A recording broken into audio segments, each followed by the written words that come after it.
I grew up surrounded by walls that touched the sky, marble halls echoing with history, and a name that carried weight heavier than gold. My life was scripted before I even learned to read. Every decision, every step, every relationship carefully curated to serve the crown, the image, the lineage. To many, it seemed like a fairy tale, the kind that only appears in glossy magazines or historical books.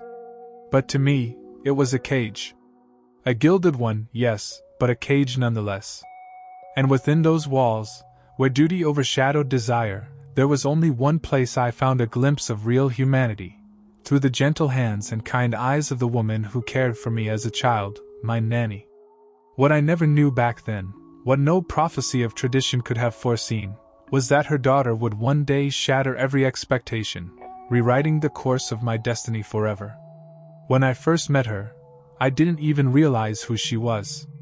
She wasn't dressed like the people I usually saw at official dinners or royal gatherings. She didn't wear diamonds or polished shoes. She was simply herself. There was an unshakable honesty in her presence, as if the world outside the palace existed within her smile. I remember being 17, restless and suffocating under the heavy weight of expectation, and then seeing her laughing in the gardens while her mother tended to me. That laugh, it didn't sound rehearsed like the polite chuckles of the noble families I was introduced to. It was raw, imperfect, alive. And in that moment, for the very first time, I felt like I had discovered something, or rather someone, that the world had kept hidden from me. We began as shadows in each other's lives. Passing glances, shy exchanges, stolen conversations while no one was looking. Every moment with her was dangerous, not because of who she was, but because of who I was supposed to be. The crown expected obedience, tradition, and alliances forged through power, not through love. Yet every word she spoke pulled me further away from the path carved for me. She never treated me like royalty. She treated me like a human, fragile and flawed, and it was intoxicating. For once, I wasn't a prince bound by centuries of duty.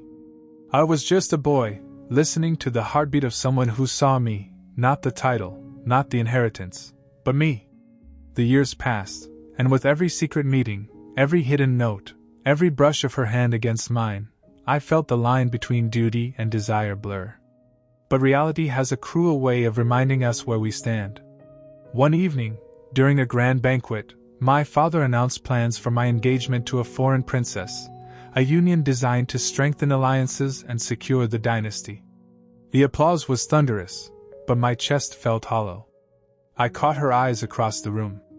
She was standing behind her mother, almost invisible to the world, but to me, she was the only person in that hall.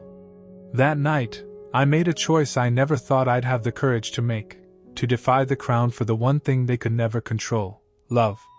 The day I told her, she didn't believe me at first. "You can't just walk away from everything," she whispered, her voice trembling. But I had already felt the chains of tradition tighten around my neck for too long. I told her I would rather have nothing with her than have everything without her.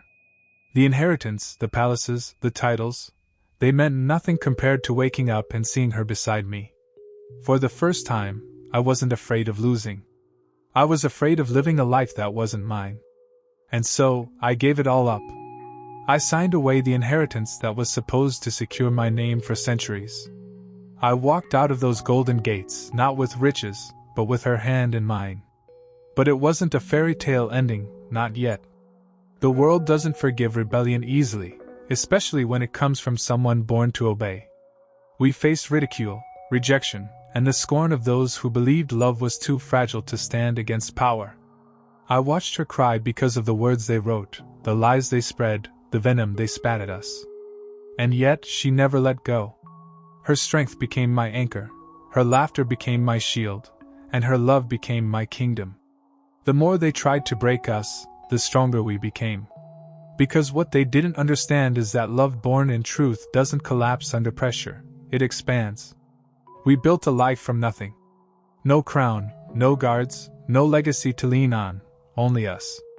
And in the quiet of our small home, with cracked walls and second-hand furniture, I found more happiness than I had ever felt in palaces of gold. We cooked together, danced barefoot in the kitchen, and celebrated victories that no history book would ever record. The inheritance I gave up was vast, but the love I gained was infinite. People measured my loss in terms of wealth and power, but I measured my gain in laughter, kisses, and the simple joy of being free. There were moments I doubted, of course. Nights when the storm outside mirrored the chaos within me, when I questioned if I had made a mistake. But then she would place her head on my chest, and the storm would quiet. She reminded me that happiness isn't measured in titles or fortunes, it's measured in the courage to choose your own path. And I realized then that the inheritance I truly received wasn't written on paper or guarded in vaults. It was the gift of a love so pure it could outshine even the brightest crown. Today, when people ask if I regret it, I smile. How could I regret trading a kingdom for a heartbeat? How could I regret choosing a love that taught me freedom, resilience, and the true meaning of belonging? My story isn't one of sacrifice, it's one of liberation. Because in giving up what the world thought was everything, I gained the one thing I had been searching for my entire life. A love untainted by power, a bond unbroken by judgment, and a life that finally felt like mine. And so if you've listened this far, maybe you're wondering why I'm sharing this with you. It's because I want you to know that love, real love, is worth the risk. That the world will try to convince you that duty, wealth, or expectation should come first, but they're wrong. The greatest inheritance you can ever receive is the one you build with someone who sees you, who loves you for who you are, not for what you represent. I lost a crown, but I gained a soulmate. And if that's not victory, then I don't know what is. When we left behind the walls of royalty, many believed we would fade into obscurity, forgotten like dust swept away from a golden floor. But life has a way of rewarding those who choose courage over comfort. At first, our survival depended on small steps. I worked simple jobs, ones that no one would ever imagine a former heir would take. And she stood by me, never embarrassed, never ashamed. Instead, she looked at me with pride, as if sweeping floors or lifting boxes made me more of a man than wearing a crown ever did. Those moments of humility became the foundation of a future no one could predict. Our love turned into a force that created opportunities where none existed. She had a gift for seeing beauty in simplicity, turning our tiny home into a place where hope grew like wildflowers. I discovered that the skills I once thought useless, like diplomacy, speaking, and connecting with people, were not bound to a throne. They were bound to who I was. I started sharing our story in small circles, then in larger ones, and soon, people began to listen. They saw in us a reflection of their own battles, their own sacrifices, and suddenly, our struggle wasn't just ours, it became theirs too. The media that once ridiculed us began to change their tone. Headlines shifted from scorn to admiration, from whispers of failure to shouts of inspiration. We became a living example that love could conquer the rigid walls of tradition. Invitations poured in, not from royal courts, but from communities, schools, and organizations that wanted us to speak. And every time I stood before a crowd, I wasn't a fallen prince. I was a man who had chosen love, and because of that choice, I had found the strength to rise again. Our story was no longer about rebellion, it was about resilience. With her encouragement, I wrote about our journey, never hiding the pain, never disguising the doubt, but always highlighting the power of love and authenticity. The book became more than just pages bound together, it became a movement. Letters arrived from people I had never met, thanking us for giving them the courage to follow their own hearts, even when the world said otherwise. And as I read those words, I realized something profound.